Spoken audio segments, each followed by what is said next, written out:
going to turn it over to Lisa Blunt Rochester. Thank you. Thank you. First, thank you, Leader Schumer, for inviting me to participate. It's really good to be here with two senators who I had the honor of serving with on the Energy and Commerce Committee in the House. We did a lot of good work on prescription drugs, health disparities, and a whole host of other issues. And as I stand here, I'm literally thinking and watching the clock in front of me tick. The clock is ticking. Time is running out. There is a sense of urgency for those of us who are standing up here. And so I know the leader would say he doesn't consider this his plan. He considers this the American plan, that we do something. And I will tell you, as was said by my colleagues, I come from the state of Delaware. And anyone who knows Delaware knows that we are urban, suburban, rural, and coastal. We have farmers. We have small businesses. We have environmental justice communities that are impacted, even by CAFE standards. And so I will tell you, yesterday, when I was looking at my television and seeing our Republican colleagues at the White House, what I thought they were announcing was a healthcare plan. I was shocked that what they were announcing was something that would make us less healthy. And so as I stand here today, I think about the years of my work in this space of health. I served as Deputy Secretary of Health and Social Services in Delaware and got to see the impact of healthcare. I served as head of state personnel, so I saw healthcare from an employer perspective and how much it costs and how do you keep people healthy.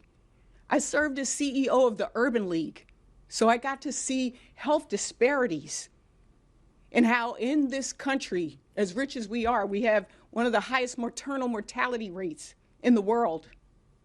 So healthcare to me is a basic necessity. It's what drove me to run in 2016 and what I fought for.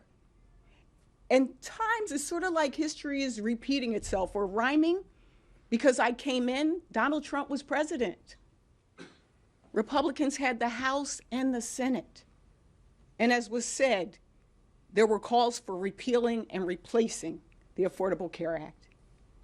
What we recognize is that the Affordable Care Act is not perfect.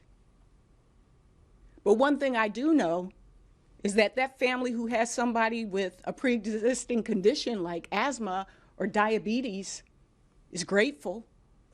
That parent who has a kid who's 22 or 23 is grateful. And so what we're saying here is very simple.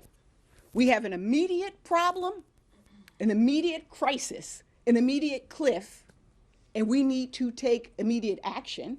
And that's why we're proposing the 3-year time frame to allow us to also work with our Republican colleagues to make the substantial changes that we need to make us a healthier country and to make sure that we have a healthcare system that's working for all of us.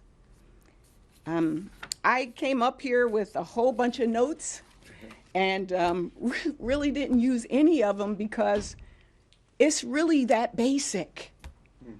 It's really that simple.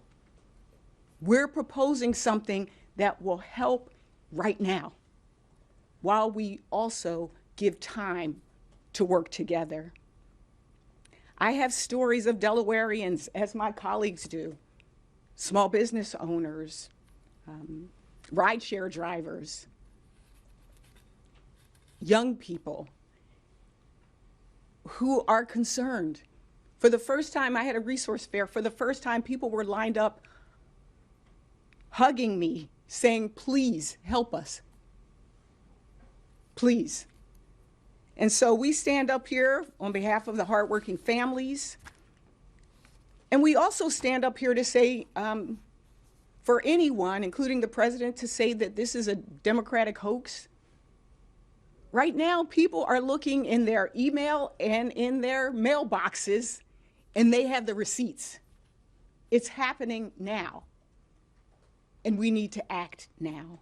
And so I thank you, Leader Schumer, for your leadership. I'm fortunate that I had the opportunity to also work with Senator Wyden on legislation, the Protecting Patients and Affordable Care Act, that focuses on not just the 3 years, but it is in tandem with this to make sure that some of the harmful things that were already done this year through the Big Beautiful Bill and through regulation are pulled back so that people, again, don't fall off a cliff, and that we're making sure that they're able to navigate this system. Again, I'm glad to be standing here before you, but I'll be happier when we pass this legislation. Thank you, and I yield back. Thank you.